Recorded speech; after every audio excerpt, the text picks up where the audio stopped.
വരാനിരിക്കുന്ന ലോക്സഭാ തെരഞ്ഞെടുപ്പ് ഏറെ നിർണായകമാണ്. ഒരിക്കൽ കൂടി ഇന്ത്യ കാവിയിൽ പൊതിയുമോ, അതോ ബി.ജെ.പിയുടെ കോട്ട തകർത്ത് രാഹുൽ ഗാന്ധി അധികാരം പിടിച്ച് ഇന്ത്യയെ സംരക്ഷിക്കുമോ എന്നുള്ളതൊക്കെ ഇന്ത്യൻ ജനത ഉറ്റുനോക്കിക്കൊണ്ടിരിക്കുകയാണ്. ഈ വർഷം 18ാം ലോക്സഭയിലേക്ക് നടക്കുന്ന പൊതു തെരഞ്ഞെടുപ്പിനുള്ള ബി.ജെ.പിയുടെ തെരഞ്ഞെടുപ്പ് പ്രചാരണം അയോധ്യയിൽ നിന്നാണ് തുടക്കമാകുന്നത്. ബാബറി മസ്ജിദ് പൊളിച്ച സ്ഥലത്ത് നിർമ്മിച്ച രാമക്ഷേത്രത്തിന്റെ പ്രതിഷ്ഠാ ചടങ്ങ് ഈ മാസം 22-നാണ് നടക്കുന്നത്. ഇതിനെ ഒരു രാഷ്ട്രീയ ചടങ്ങാക്കി മാറ്റി തെരഞ്ഞെടുപ്പ് പ്രചരണത്തിനുള്ള കാഹളം മുഴക്കുകയാണ് ബി.ജെ.പിയും പ്രധാനമന്ത്രിയും. അയോധ്യയിൽ ക്ഷേത്രം നിർമ്മിക്കാൻ ട്രസ്റ്റിനെയാണ് സുപ്രീം കോടതി ചുമതലപ്പെടുത്തിയത്. എന്നാൽ ക്ഷേത്ര നിർമ്മാണത്തിന് കല്ലിട്ടതും ഇപ്പോൾ ഉദ്ഘാടനം നിർവഹിക്കുന്നതും മോദിയാണ്. ഉത്തർപ്രദേശ് മുഖ്യമന്ത്രി ആദിത്യനാഥും RSS മേധാവി മോഹൻ ഭഗവതുമാണ് ചടങ്ങിൽ സംസാരിക്കുന്ന മറ്റു 2 പേർ. സാധാരണ നിലയിൽ ക്ഷേത്രങ്ങൾ ഉദ്ഘാടനം ചെയ്യുന്നത് ഇങ്ങനെയല്ല എന്ന ചർച്ച സന്യാസി സമൂഹത്തിൽ നിന്ന് തന്നെ ഉയർന്നിട്ടുണ്ട്.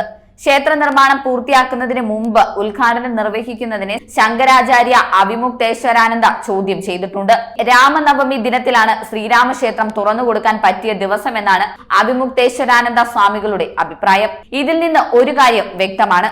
ലോക്സഭാ തെരഞ്ഞെടുപ്പ് മുന്നിൽ കണ്ടാണ് പണി പൂർത്തിയാകാൻ പോലും കാത്തു നിൽക്കാതെ രാമക്ഷേത്രം തുറന്നുകൊടുക്കുന്നത്. മധ്യപ്രദേശ് നിയമസഭാ തെരഞ്ഞെടുപ്പ് പ്രചാരണ സമയത്ത് അമിത്ഷാ ജനങ്ങൾക്ക് നൽകിയ വാഗ്ദാനം സൗജന്യ രാമക്ഷേത്ര ദർശനം സാധ്യമാക്കുമെന്നാണ്. ഓരോ ലോക്സഭാ മണ്ഡലങ്ങളിൽ നിന്നും 5000 പേരെ അയോധ്യയിലേക്ക് എത്തിക്കുമെന്ന് ബി.ജെ.പി പ്രഖ്യാപിച്ചിട്ടുണ്ട്. ജനുവരി 23 മുതൽ 3 മാസത്തിനകം 2.5 കോടി ആളുകളെ അയോധ്യയിലേക്ക് എത്തിക്കാനാണ് നീക്കം. കേരളത്തിലേക്കുള്ളത് ഉൾപ്പെടെ റദ്ദാക്കി 1000 ട്രെയിനാണ് അയോധ്യയിലേക്ക് ആളുകളെ എത്തിക്കാൻ സർക്കാർ ഉപയോഗിക്കുന്നത്. 5 ലക്ഷം ക്ഷേത്രങ്ങളിൽ രാമക്ഷേത്ര ഉദ്ഘാടന ചടങ്ങ് ലൈവായി പ്രദർശിപ്പിക്കാനും എല്ലാ ക്ഷേത്രങ്ങളിലും വീടുകളിലും ദീപം തെളിയിക്കാനും സംഘപരിവാർ പദ്ധതിയിട്ടിട്ടുണ്ട്. ഇതെല്ലാം വിരൽ ചൂണ്ടുന്നത് രാമക്ഷേത്ര നിർമ്മാണത്തെ ലോക്സഭാ തെരഞ്ഞെടുപ്പിനുള്ള പ്രചാരണ പരിപാടിയാക്കി മാറ്റുകയാണ് RSSും ബി.ജെ.പിയും എന്നാണ്. ദളിത് വോട്ട് ബാങ്കിൽ കണ്ണു നട്ടാണ് അയോധ്യയിലെ വിമാനത്താവളത്തിന് വാൽമീകിയുടെ പേര് നൽകിയതെന്ന ആക്ഷേപവും ഉയർന്നു കഴിഞ്ഞു. വിമാനത്താവളത്തിന്റെയും മോടി കൂട്ടി പേര് മാറ്റിയ റെയിൽവേ സ്റ്റേഷന്റെയും ഉദ്ഘാടനത്തിനെത്തിയ പ്രധാനമന്ത്രി അയോധ്യയിൽ റോഡ് ഷോ കൂടി നടത്തിയതോടെ ലക്ഷ്യം തെരഞ്ഞെടുപ്പ് തന്നെയാണെന്ന് എല്ലാവർക്കും ബോധ്യമായി. മതനിരപേക്ഷതയുടെ തത്വങ്ങൾ അചഞ്ചലമായി നടപ്പാക്കുന്നതിനായി വിട്ടുവീഴ്ചയില്ലാത്ത സമരം നടത്താൻ ഇടതുപക്ഷ പാർട്ടി പ്രതിജ്ഞാബദ്ധമാണ്. ആ തത്വങ്ങളിൽ നിന്നുള്ള നേരിയ വ്യതിയാനം പോലും തുറന്നുകാട്ടി പോരാടണം. മതനിരപേക്ഷ ഭരണഘടനയുള്ള രാജ്യത്താണ് അടിസ്ഥാന തത്വങ്ങളെ കാറ്റിൽ പറത്തി മതപരമായ ചടങ്ങിൽ പ്രധാനമന്ത്രിയും മുഖ്യമന്ത്രിയും പങ്കെടുക്കുന്നത്. അത്തരമൊരു ചടങ്ങിൽ പങ്കെടുക്കാൻ കഴിയില്ലെന്നാണ് CPIM തീരുമാനിച്ചത്. മതപരമായിട്ടുള്ള ചടങ്ങിലേക്ക് ക്ഷണിച്ച് മതനിരപേക്ഷ കക്ഷികളെയും ആശയക്കുഴപ്പത്തിലാക്കുക എന്ന സംഘപരിവാർ കെണിയിൽ വീഴാൻ CPIM തയ്യാറല്ല. അതിനാലാണ് ചടങ്ങിലേക്ക് ക്ഷണിച്ചെങ്കിലും പോകേണ്ടതില്ലെന്ന് CPIM general secretary Sitaram Yechury തീരുമാനിച്ചത്. ഇതിനർത്ഥം മതവിശ്വാസികൾക്ക് CPIM എതിരാണെന്നല്ല, വിശ്വാസികളെ മാനിക്കുക എന്നതാണ് CPIMന്റെ പ്രഖ്യാപിത നയം. ഭൂരിപക്ഷമായാലും ന്യൂനപക്ഷമായാലും ഓരോ സമുദായത്തിലും പെട്ടവർക്ക് വിശ്വസിക്കുന്നതിനും അതുപോലെ തന്നെ ഒരു മതത്തിലും വിശ്വസിക്കാതിരിക്കുന്നതിനും ഏതു മതത്തിന്റെയും അനുഷ്ഠാനങ്ങൾ ചെയ്യാനും ഒരനുഷ്ഠാനത്തിലും ഏർപ്പെടാതിരിക്കാനുമുള്ള അവകാശം പരിരക്ഷിക്കുന്നതിനായി രാഷ്ട്രത്തിന്റെ സാമ്പത്തികവും രാഷ്ട്രീയവും ഭരണനിർവഹണപരവുമായിട്ടുള്ള ജീവിതത്തിൽ മതം ഏത് രൂപത്തിലും തള്ളിക്കയറുന്നതിനെതിരെയും പാർട്ടി പോരാടണം. ഈ നയത്തിന്റെ അടിസ്ഥാനത്തിലാണ് മോദി സർക്കാർ അയോധ്യയിൽ നടക്കുന്നത് ഭരണഘടനാ ലംഘനമാണെന്നും അതിനാൽ അതിൽ ഭാഗമാകാൻ കഴിയില്ലെന്നും CPIM വ്യക്തമാക്കിയത്. ബി.ജെ.പി മുന്നോട്ട് വയ്ക്കുന്ന തീവ്ര ഹിന്ദുത്വ രാഷ്ട്രീയത്തെ പരാജയപ്പെടുത്താൻ ആഗ്രഹിക്കുന്ന കക്ഷികൾക്ക് ഇത്തരമൊരു തീരുമാനം കൈക്കൊള്ളാനേ കഴിയൂ. എന്നാൽ ഇക്കാര്യത്തിൽ വ്യക്തമായ തീരുമാനം എടുക്കാനാകാതെ കുഴങ്ങുന്ന കോൺഗ്രസിനെയാണ് നമുക്ക് കാണാൻ പറ്റുന്നത്. സോണിയാഗാന്ധിയും ഖാർഗെയും ഉൾപ്പെടെ 3 കോൺഗ്രസ് നേതാക്കൾക്കാണ് ക്ഷണം ലഭിച്ചിട്ടുള്ളത്. പങ്കെടുക്കുന്ന കാര്യത്തിൽ കോൺഗ്രസിന്റെ ഔദ്യോഗിക തീരുമാനം ഇതുവരെ പുറത്തുവിട്ടിട്ടില്ല. എന്നാൽ പങ്കെടുക്കുന്നതിന് അനുകൂലമാണ് സോണിയാഗാന്ധിയെന്ന് മുതിർന്ന കോൺഗ്രസ് നേതാവ് ദിഗ്വിജയ് സിംഗ് പ്രതികരിച്ചു. രാമക്ഷേത്ര നിർമ്മാണത്തിന് വെള്ളി ഇഷ്ടികകൾ നൽകിയ കമൽനാഥും പങ്കെടുക്കുന്നതിന് അനുകൂലമാണ്.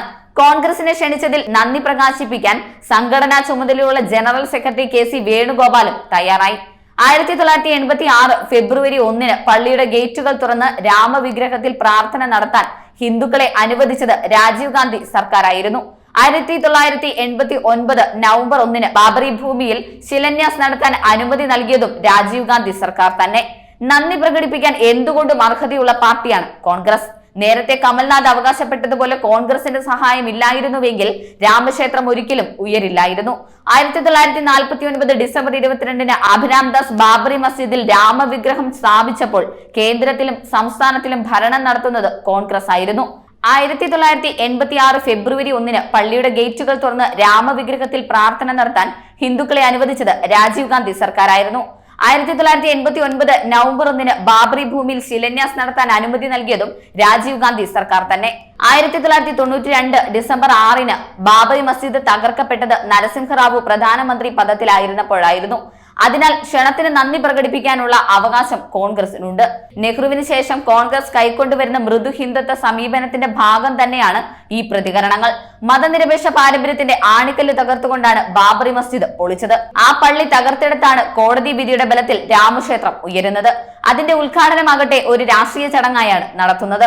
അത്തരം ഒരു ചടങ്ങിനുള്ള ക്ഷണത്തെ അനുകൂലമായി കാണാൻ ഒരു മതനിരപേക്ഷ കക്ഷിക്കും കഴിയില്ല.